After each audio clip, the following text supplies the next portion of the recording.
നമസ്കാരം. 2002 സെപ്റ്റംബർ മാസം ഇടുക്കി ജില്ലയിലെ നെടുങ്കണ്ടം എന്ന് പറയുന്ന സ്ഥലം. ആ നെടുങ്കണ്ടത്ത് തോപ്പിൽ വീട്ടിൽ ഒരു ഫാമിലി ജീവിച്ചു വരികയാണ്. ആ ഫാമിലി മാത്യു, അതോടൊപ്പം തന്നെ ഭാര്യയായ ശാന്തമ്മയും ഒരു മകളുണ്ട് ബിൻസി. അപ്പോൾ വലിയ കുഴപ്പമില്ല, നാട്ടുകാരുമായിട്ടൊക്കെ നല്ല സഹകരണത്തിൽ കഴിഞ്ഞു പോകുന്ന ഒരു കുടുംബമാണ്. അങ്ങനെ നാട്ടുകാരിടയ്ക്ക് വന്ന് നോക്കിയപ്പോൾ ഈ സെപ്റ്റംബർ മാസത്തിൽ ഒരു 3-4 ദിവസമായി ബിൻസിയെയും പുറത്ത് കാണുന്നില്ല, മാത്യു ചായനെയും പുറത്ത് കാണുന്നില്ല, ശാന്തമ്മ ചേച്ചിയും പുറത്ത് കാണുന്നില്ല. അപ്പോൾ അങ്ങനെ വന്നപ്പോൾ സ്വാഭാവികമായും അയൽപക്കക്കാരെല്ലാം വന്ന് നോക്കിക്കഴിഞ്ഞപ്പോഴൊന്നും എന്തുകൊണ്ടാണ്, ചിലപ്പോൾ അവർ വിചാരിച്ചു അവർ ചിലപ്പം അതിരാവിലെയൊക്കെയാണ് ചിലപ്പോൾ ഉറക്കം എണീറ്റിട്ടില്ല എന്നൊക്കെ കരുതാറുണ്ട്. പക്ഷേ അങ്ങനെയല്ല, അവർ അതിരാവിലെയൊക്കെ എഴുന്നേറ്റ് ഓരോ ജോലികളുമൊക്കെ ആയിട്ട് നിൽക്കുന്ന കാണാം. പലപ്പോഴും അയൽപക്കക്കാർ പുറത്തേക്ക് പോകുമ്പോൾ മാത്യു പുറത്തിരുന്നിട്ട് പത്രം വായിക്കുന്നതൊക്കെ കാണാറുണ്ടായിരുന്നു. പക്ഷേ 2-3 ദിവസമായിട്ട് പക്ഷേ അവിടെ ആരെയും ഒരു ആളനക്കമുള്ള ഒരു രീതി അവർക്ക് കാണുന്നില്ല. അവർ നാട്ടുകാർ കൂടി ആലോചിച്ചു എന്താ ചെയ്യുക. അങ്ങനെ നാട്ടുകാർ കൂടി ആലോചിച്ചതിൻ്റെ ഭാഗമായി അവർ തോപ്പിൽ വീട്ടിലേക്ക് കയറിയും 3-4 ദിവസമായി കാണാതിരിക്കുമ്പോൾ മാത്യു അതോടൊപ്പം തന്നെ ശാന്ത ചേച്ചിയും ബിൻസി മോളെയും കാണുന്നില്ല എന്ന് പറയുമ്പോൾ, അല്ലെങ്കിൽ പുറത്ത് കാണുന്നില്ല എന്ന് പറയുമ്പോൾ ഇനി എന്താ സംഭവം എന്നറിയണ്ടേ, ഇനി വല്ല ആപത്ത് അവർക്ക് പിണഞ്ഞോ ഒന്നും അറിയില്ലല്ലോ. അങ്ങനെ അവരെല്ലാവരും കൂടി വീടിനുള്ളിലേക്ക് അല്ലെങ്കിൽ ആ വീട്ടിലേക്ക് കയറി ചെന്നു. വീടിന് ഉള്ളിലേക്ക് കയറി ചെന്ന് അവർ പലയിടങ്ങളിലും വിളിച്ചു. വീടിൻ്റെ മുന്നിൽ നിന്ന് ആദ്യം കോളിംഗ് ബെല്ല് അമർത്തിയിട്ടൊന്നും ആരുടെയും പ്രതികരണം കിട്ടിയില്ല. പിന്നീട് മാത്യു ചായ എന്നൊക്കെ വിളിച്ചു നോക്കി, വിളിച്ചിട്ടും ആരുടെയും അനക്കമൊന്നുമില്ല. അവർ പിന്നെ വീടിന് ചുറ്റും നടന്ന് ഇങ്ങനെ പരിശോധിച്ചു തുടങ്ങി. വീടിന് ചുറ്റും നടന്ന് ഇങ്ങനെ പരിശോധിച്ച് വന്നപ്പോഴാണ് വീടിൻ്റെ പിന്നാമ്പുറത്താണ് ഇവരുടെ ടോയ്ലറ്റിൻ്റെ സെപ്റ്റി ടാങ്കൊക്കെ വരുന്നത്. അപ്പോൾ അവിടേക്ക് അടുക്കും തോറും ഒരു ദുർഗന്ധം ഇവരുടെ മൂക്കിലേക്ക് ഇങ്ങനെ അടിച്ചുകൊണ്ടിരിക്കുന്നു. അവർ വീണ്ടും ഇങ്ങനെ മുന്നോട്ട് ഇങ്ങനെ പോയി ആ സെപ്റ്റി ടാങ്കിനടുത്തേക്ക് എത്തിയപ്പോൾ ഭീകരമായ ഒരു ദുർഗന്ധം അവർക്ക് നേരിടേണ്ടി വന്നു. എന്തോ ഒരു വസ്തു അവിടെ ചീഞ്ഞു നാറുന്ന പോലെ ഒരു മണം, ഒരു വല്ലാത്ത ദുർഗന്ധം. മനസ്സിനെ അല്ലെന്നുണ്ടെങ്കിൽ മൂക്ക് ഒരിക്കലും സഹിക്കാൻ കഴിയാത്ത അത്രയും വലിയ ഒരു ദുർഗന്ധം അവർക്ക് ഫീൽ ചെയ്യുകയാണ്. അങ്ങനെ ഫീൽ ചെയ്തിട്ട് അവർ നേരെ ചെന്നപ്പോൾ അവർക്ക് പെട്ടെന്നൊരു സംശയം തോന്നാനുള്ള കാരണം, അവിടെ ഈ സെപ്റ്റി ടാങ്കിന് മേലെ ഉണ്ടായിരുന്ന മണ്ണൊക്കെ അവിടെ ഇളകി കിടക്കുന്നത് അവർക്ക് മനസ്സിലായി. അപ്പോൾ ഇവിടെ എന്തോ ഒരു ആപത്ത് നടന്നിട്ടുണ്ട്, ആരോ ഈ സെപ്റ്റി ടാങ്ക് ഇളക്കിയിട്ടുണ്ട്, അങ്ങനെ അവർക്ക് തോന്നി. പെട്ടെന്ന് തന്നെ അവർ നെടുങ്കണ്ടം പോലീസ് സ്റ്റേഷനിലേക്ക് വിളിച്ച് വിവരം പറഞ്ഞു. ഇവിടെ ഒരു വീട്ടിൽ, മാത്യു വീട്ടിൽ നിന്നാണ് വിളിക്കുന്നത്, തോപ്പിൽ വീട്ടിലാണ്. അപ്പോൾ ഇവിടെ ഇങ്ങനെ ഞങ്ങൾക്ക് സംശയാസ്പദമായ ചില സാഹചര്യങ്ങളുണ്ട്. പതുക്കെ എല്ലാവരും ഈ സെപ്റ്റി ടാങ്കിൻ്റെ മൂടി തുറന്നു നോക്കിയപ്പോഴാണ് കാണുന്നത് അഴുകി തുടങ്ങിയ നിലയിൽ 3 മൃതദേഹങ്ങൾ. അത് ഈ തോപ്പിൽ വീട്ടിലെ മാത്യുവിൻ്റെയും ഭാര്യ ശാന്തയുടെയും മകൾ ബിൻസിയുടേതുമാണ്. അങ്ങനെ പോലീസ് എത്തി കാര്യങ്ങളെല്ലാം പരിശോധിച്ചു. മൃതദേഹം പുറത്തേക്കെടുത്തെല്ലാം കിടത്തിയപ്പോൾ മൃതദേഹം അഴുകി തുടങ്ങിയതായിട്ട് അവർക്ക് മനസ്സിലായി. മൃതദേഹത്തിന് 2-3 കൂടുതൽ ദിവസം പഴക്കമുണ്ട് എന്നുള്ള കാര്യം അവർക്ക് ബോധ്യപ്പെട്ടു. അങ്ങനെ പതുക്കെ ഈ മൃതദേഹം നേരെ പോസ്റ്റ്മോർട്ടത്തിലേക്ക് കൊണ്ടുപോയി. അപ്പോൾ പോസ്റ്റ്മോർട്ടം പരിശോധനയെല്ലാം കഴിഞ്ഞപ്പോൾ റിപ്പോർട്ടിൽ നിന്ന് മനസ്സിലായി ഇവരെ അതിക്രൂരമായി വെട്ടിയും അടിച്ചുമൊക്കെ കൊലപ്പെടുത്തുകയായിരുന്നു ഉണ്ടായതെന്ന്. അപ്പോൾ ഈ പറയുന്ന 3 പേരെയും അതിക്രൂരമായ രീതിയിൽ കൊലപ്പെടുത്തി. രാത്രി 12 മണിക്ക് ശേഷം, അത് ഡേറ്റ് ഒന്നും കൃത്യമായി അറിയില്ല എന്നുള്ളതാണ്. അങ്ങനെ ഒരു രാത്രിയിൽ അവരെ കൊലപ്പെടുത്തി.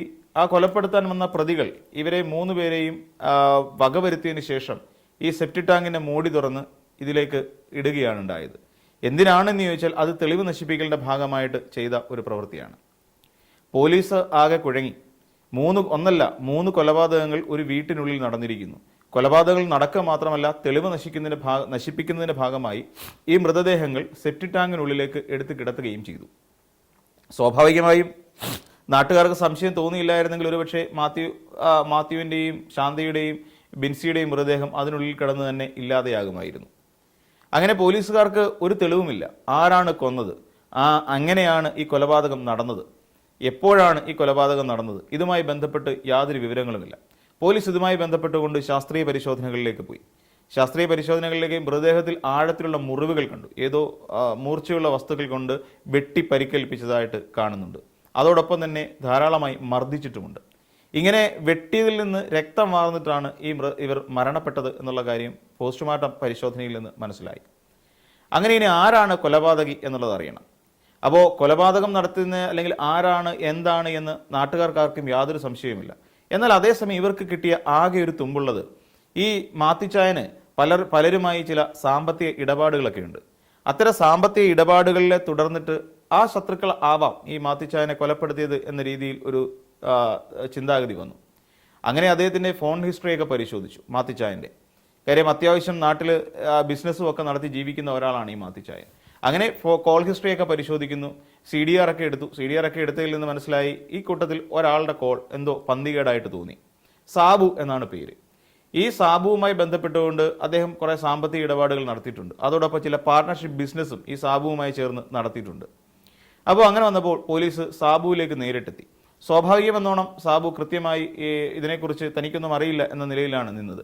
അതേസമയം സാബുവിനെ കൂടുതൽ വിശദമായി ചോദ്യം ചെയ്യുകയും ഫോൺ കോളിൻ്റെ ഡീറ്റെയിലൊക്കെ മനസ്സിലാക്കുകയും ചെയ്തപ്പോൾ ഈ സാബുവിൽ നിന്ന് തന്നെ മനസ്സിലാക്കുകയാണ് സാബുവും അദ്ദേഹത്തിൻ്റെ ഒപ്പമുണ്ടായിരുന്ന ആളുകളും ചേർന്ന് ആണ് ഈ പറയുന്ന കൊലപാതകം നടത്തിയത് എന്ന്. ഇതിനു മുൻപ് തന്നെ ഈ സാബു ഇവരുടെ വീട്ടിലേക്ക് അതിക്രമിച്ച് കയറി. ഇദ്ദേഹം ധാരാളം സ്വത്തുള്ള ഒരാളാണ്. ഈ സ്വത്തുക്കളൊക്കെ ഇദ്ദേഹത്തിൻ്റെ മരണശേഷം തൻ്റെ പേരിലേക്ക് ആവുന്ന രീതിയിലുള്ള ചില റെക്കോർഡുകളെല്ലാം അദ്ദേഹം നിർബന്ധിച്ച് ഈ മാത്യുവിനെ കൊണ്ട് ഒപ്പിട്ട് വാങ്ങുകയും ചെയ്തിരുന്നു. അപ്പോൾ കാരണം ഈ ഉള്ള കാര്യം എന്ന് വെച്ച് കഴിഞ്ഞാൽ ഈ സാബുവിനെ സംബന്ധിച്ചിടത്തോളം സാബുവിന് ഇദ്ദേഹത്തെ എങ്ങനെയും ചതിക്കുക എന്ന് പറയുന്ന ഒരു ഗൂഢലക്ഷ്യമുണ്ടായിരുന്നു.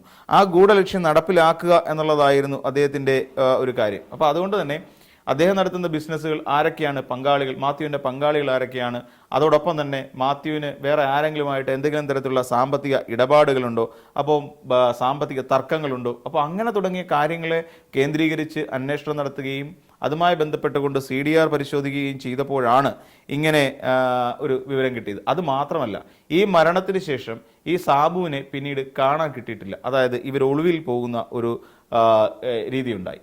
സാബു മാത്രം മിസ്സിംഗ് ആണ്. പിന്നീട് അവരുടെ ഫോൺ രേഖകൾ അടക്കം പരിശോധിച്ചതിൽ നിന്നാണ് ഇവർ മുങ്ങിയിരിക്കുകയാണെന്നും പിന്നീട് ഇവരെ നീക്കങ്ങൾ നിരീക്ഷിച്ചുകൊണ്ട് പോലീസ് ഇവരെ വലയിലാക്കുകയായിരുന്നു. ഇനി എങ്ങനെയാണ് ഇവർ കൊലപാതകം നടത്തിയത് എന്നുള്ള കാര്യം.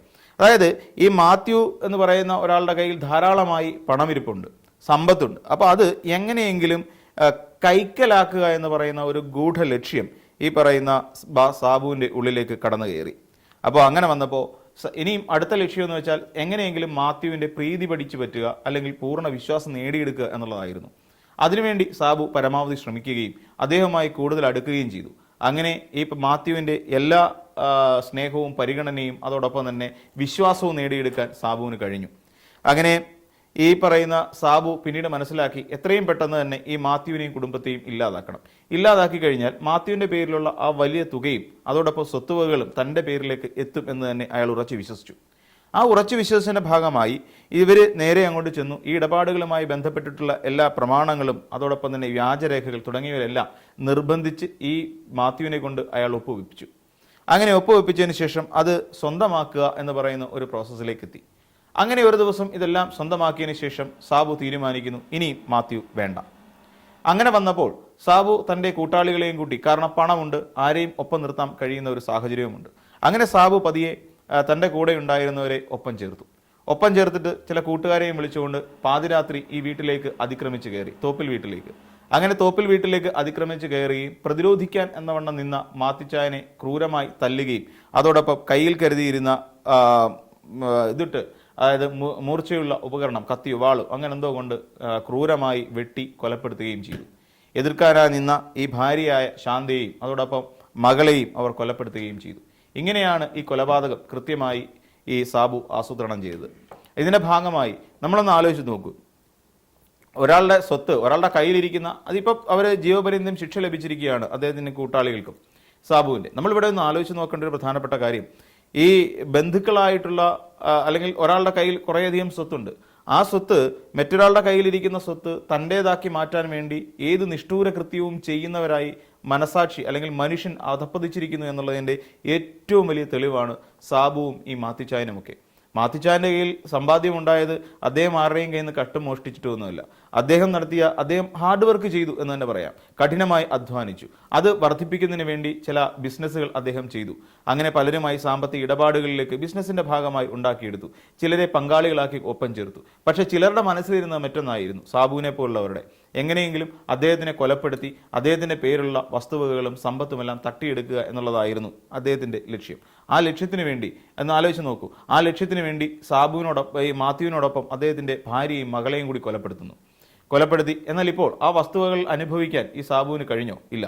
അദ്ദേഹം ഇപ്പോൾ സെൻട്രൽ ജയിലിൽ കഴിയുകയാണ്, ജീവപര്യന്തം ശിക്ഷാവിധി ഏറ്റുവാങ്ങിക്കൊണ്ട്.